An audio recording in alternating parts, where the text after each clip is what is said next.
Isak tangis di antara api yang membara. Iya, krematorium. Sebuah ruang yang menjadi saksi perjuangan dua sosok tangguh, Agus juga Mitra, bekerja tanpa henti mengantarkan jenazah demi jenazah ke pusara terakhirnya.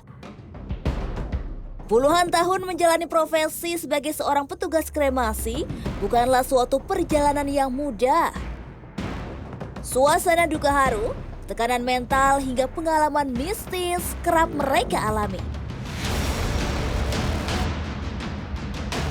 Bagaimana dan seperti apakah kisah dari sang para petugas kremasi?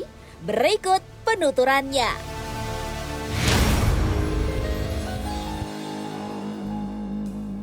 Ya, kita masih bersama Pak Agus dan Pak Mitra. Mereka ini berdua adalah bekerja di sebagai petugas kremasi ya. Pembakaran mayat ya. Jenazah ya. Proses kremasi itu sebetulnya gimana sih? Dibakar aja pakai bensin atau pakai alat atau pakai apa? Jadi ke kremasi ini dikategorikan ada dua. Ada yang sistem open dan ada yang tradisional Pak, atau menggunakan yang kayu bakar. Oh jadi mayatnya itu ditaruh Ya. di dalam peti ya bagaimana? Ya. Jadi sudah di rumah duka itu sudah dalam tertutup. Begitu ke tempat kremasi udah ready lah untuk siap dikremasi. Dibakar sama peti-petinya? Sama peti-petinya. Jadi abunya manusia itu nyampur sama abunya kayu? Jadi dia nggak langsung jadi abu. Tetap seperti bongkahan tulang, hanya dia udah nggak mengandung kadar air. Jadi kalau kita pegang seperti kita megang kerupuk. Pak pernah ada kejadian-kejadian ini nggak Pak yang di luar nalar Pak selama kremasi Pak? Dulu kita pernah ngalamin ya. Iya. Jadi waktu itu di kremasi si jenazahnya ini hampir nggak apa-apa. Nggak kebakar gitu maksudnya? Dikatakan masih utuh, kayak utuh. Masih utuh gitu, di dalam petinya masih utuh? Kebetulan waktu itu masih bukan masih, jadi keluarga emang milihnya yang tradisional. Pakai kayu? Kayu. Jadi saya udah nambah berapa kubik. Nggak kebakar-bakar, nggak hancur gitu? Iya.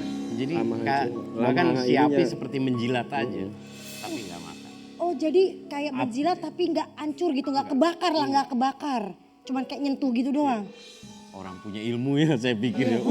Ini udah berapa Ternyata kubik kok nggak hancur. Hancur.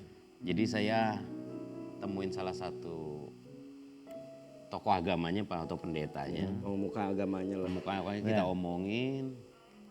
Dan di situ dia mengadakan ritual langsung di tempat kremasinya.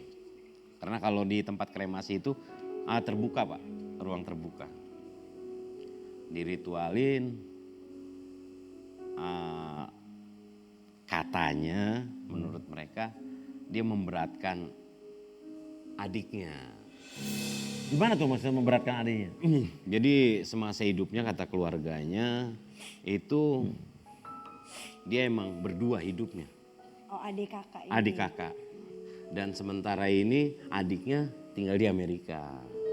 Oh menunggu. Nah, jadi mungkin ya menurut keluarga katanya ini mengharapkan adiknya datang dari Amerika. Untuk yang terakhir. Nah terus abis itu? Habis itu langsung diritualin, Pak. Diritualin, upacara dengan agamanya itu selesai. Langsung kebakar. gitu? Kebakar? Dalam 120 menit itu selesai. Adiknya nggak kebakar-bakar? Nggak kebakar. Adiknya tapi nggak datang? Adiknya tetap nggak bisa datang karena suatu kendala tugas. Oke. Nah kalau Pak Mitra nih, ada kejadian apa yang di luar nalar? Jangan dijawab dulu. Tetap di Jam Praktek.